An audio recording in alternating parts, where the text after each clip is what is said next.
like I have to do everything right now and I have to get it right all of the time, I realized was feeding into that Superwoman syndrome that is plaguing and killing so many of us. And not just physically killing, it's killing us mentally, it's killing us emotionally. We're walking around dysregulated all the time. We're constantly in survival mode. But we also know the science shows us that stress can produce cancer. Stress can produce health issues. So it is killing us physically as well.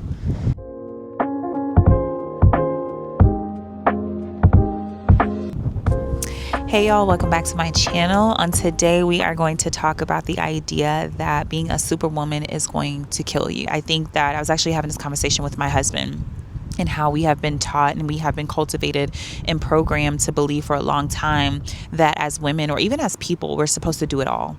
Especially because I'm called to women, I'm going to more so focus on women and how we have this idea. And even for myself, I felt like I needed to be able to do it all, right? I needed to be able to bring in income into my home, run my business effectively and efficiently, making sales. I needed to be able to market well. I needed to be able to be consistent on social media. I needed to be able to bake bread from scratch and be able to keep the home up and have a solid cleaning schedule and, homeschool and just do all of the things. And as I've been on, this deeper journey of healing and really stepping into a place of feminine embodiment and cyclical living and just understanding that as women, we are created to operate in a flow. We are created to operate in cycles, right? We are not like men that operate primarily on their circadian rhythm. We primarily operate on an infradian rhythm, meaning that we experience 4 different phases and 4 different flows over the span of a month. And if you haven't checked out the Cycle Syncing series, I will link that above. But when I think about that and I think about this idea of being a superwoman and doing it all, that doesn't flow necessarily with our nature as women, right? And I heard someone say before that you can do it all, but it doesn't mean that you need to do it all right now. And so even when we understand cyclical living and cycle syncing, we understand that we operate in not only a flow, but we experience different phases over the span of 28 days, over the span of a month, right? And so the idea that we can do it all, but we're not supposed to do it all right now really resonated with me because I can do all of the things, but I think it's so important as women that we are wise, right? We are aware of our schedules. We are aware of our capacity and we understand what we can give in this season. I understand what I can give in this phase of my cycle versus what I can give in the next phase of my cycle. I understand that when I'm in my follicular or ovulatory phase, I may be able to give a little bit more than when I'm in my luteal or menstrual or on my period, right? Because that's how I was created as a woman. And I wasn't created to do the same thing every day at the same time, right? There are flows. And so many of us, including myself for a very long time, and even now, sometimes I have to catch myself from getting back into that rat race, right? Of trying to do it all. So many of us are in that place of trying to do it all where we're constantly dysregulated. We're constantly in survival. Because the honest truth is the only way we're going to be able to effectively and efficiently do all the things all the time is for us to be in survival. Is for us to shut off what is natural to us as women to do what is unnatural, right? Again, to do all the things all the time, to do the same thing every day, to try to operate like a man, to not only do what a man does, but to try to do it better, right? Like that's not who I was created to be. I wasn't created to function like that. And when we try to function like that, we are functioning in opposition to the Father and to his design and how he created us.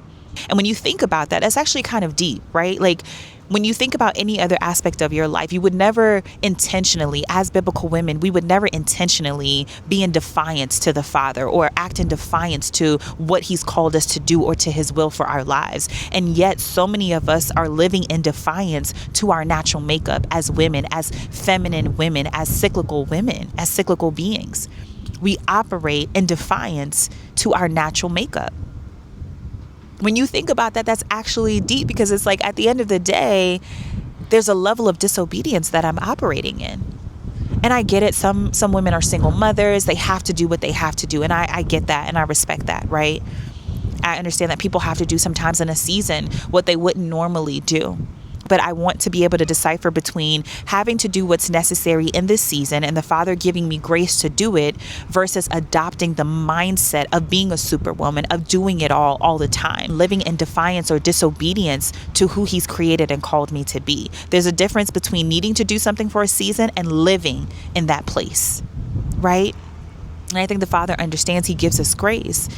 But when it comes to this idea of being a superwoman, y'all, it's killing us, especially in Black and brown communities. It's killing us. Because not only are we trying to do all the things all the time, but we're doing it by ourselves. Our communities are broken down. In a lot of homes, we have single mothers, right? Our men are not present to carry the role of being a leader, of being a head, right? Of lording over that home. So the woman is carrying it.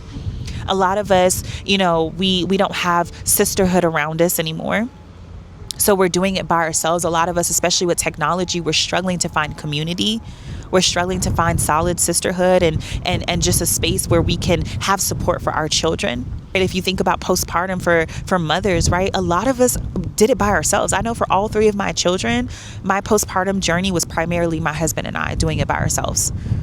Because we didn't have, we had some people that we could call on. Let me not say that. But just people that, like, when you look at other cultures especially, there are some women that they actually move in the home with their families after they've just had a baby. They don't live on their own, or mom comes to live with them.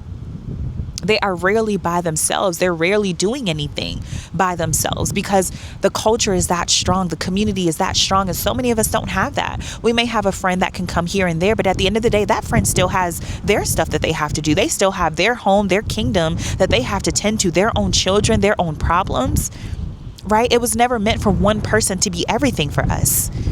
And so many of us, we have a hard time asking for help. And I hear so many women say it, and I've said it before too, like, well, they got their own stuff going on. I don't want to pull on them right now. But it was never supposed to be one person, right? We were supposed to have a plethora of women to pull from.